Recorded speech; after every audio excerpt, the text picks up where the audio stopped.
Hello there and welcome. My name is Balazs. I'm the creator of getPHP, and in this video I'm going to share some secret with you.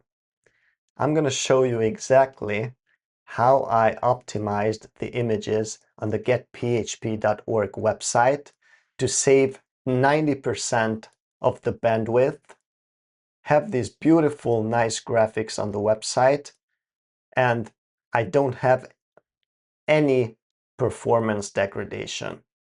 Okay, I'm going to show you exactly how I did it so that you can do it too. In the past couple of days, I worked on this getphp.org website to improve the user experience and introduce Echo, this little guy here. His name is Echo. He is the official getPHP mascot. And he is on the home page.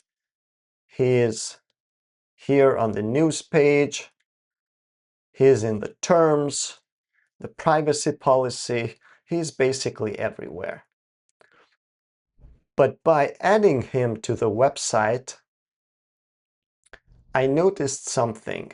The website got slower because these images were pretty big, 800 kilobytes. So there was a noticeable difference in page load speed.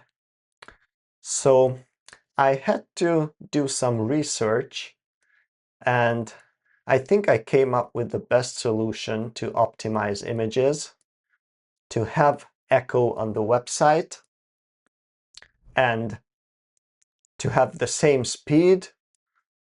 The images look very crisp, clear, all the edges are nice, there's no blur whatsoever.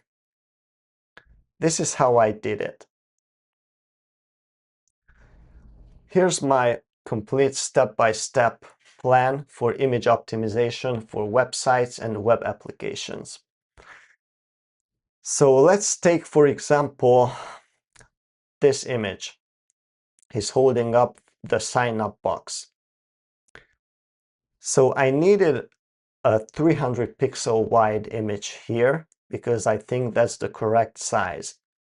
The original size of this image, this PNG, was 680 by 910. The dimensions. The size was 757 kilobytes. So you would say, why didn't I just resize it to 300 pixels wide and then call it a day? Well, that would work to an extent. It would bring the size down, but if you use a 300 pixel wide image on a 300 pixel wide space on a website, then you don't get the best quality on every display.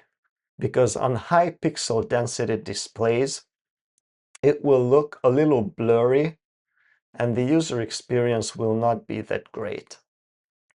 So what I found is that in order to display an image nicely on a high pixel density display, like in Apple Retina displays or phone displays, then you have to basically double the size. So if I want to display this image in 300 pixels, then I would use an image. I would use the image with the 600 pixel width. So that's twice the size. So in the first step, that's exactly what I did. I resized this image so it went down from 680 width to 600 width. The size went down from 700 kilobytes to 500 kilobytes. So that's an improvement for sure. But it's still not enough. It's still too large for an image on a website, 500 kilobytes. So here's where the real magic happens.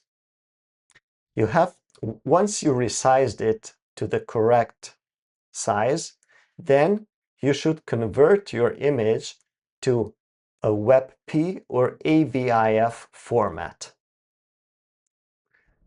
WebP, in my experience, WebP works best for simpler images like logos or things of that nature, and AVIF works better for more complex images, photos, or graphics. So when I converted this PNG to AVIF, the size went down to 43 kilobytes. That's almost unbelievable. So it went down from 562 kilobytes to 43 kilobytes. And I couldn't tell the difference. By looking at the pictures side by side, I couldn't tell the difference. It's unbelievable. But how do you convert your PNGs or JPEGs to WebP or AVIF? There's a very good website for this. It's called tinypng.com. You just drag and drop your images here, check these formats, and it will upload and convert them, and it will show you exactly the size differences. And you can use the one that best fits your needs. So I highly recommend you check this out and use this. So by using these steps, I went down from 757 kilobytes to 43 kilobytes in this instance. That's a huge difference. And I have one more tip for you. For example, on the home page, you can see Echo is somewhere here in the bottom of the page.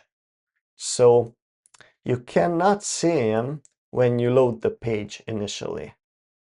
And for situations like this, there's a very good trick.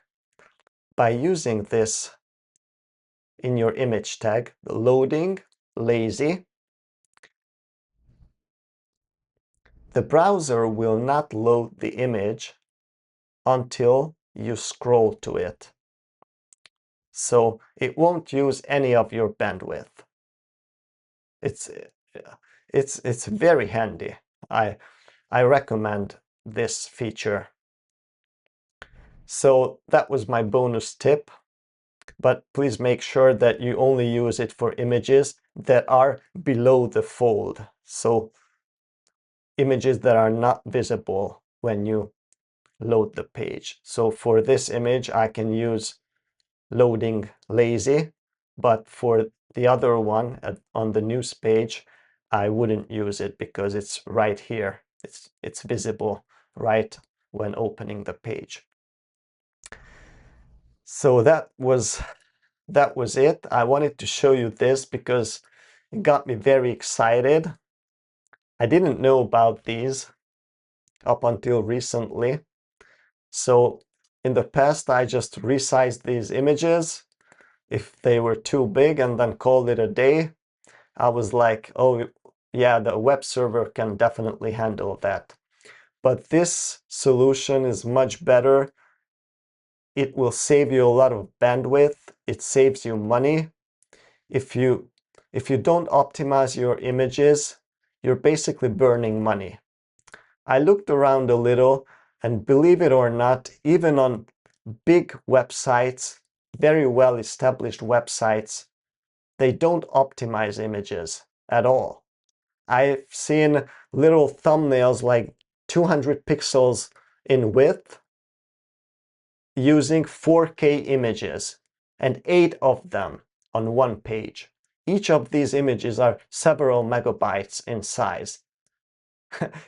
and they display them in those small thumbnails.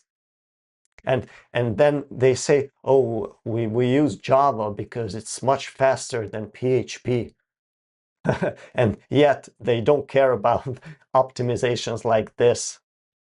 So I highly recommend you take a look at your own projects, your websites, web applications, especially if you use many images or larger graphics, and just follow these optimization steps and you can save a lot of money with this.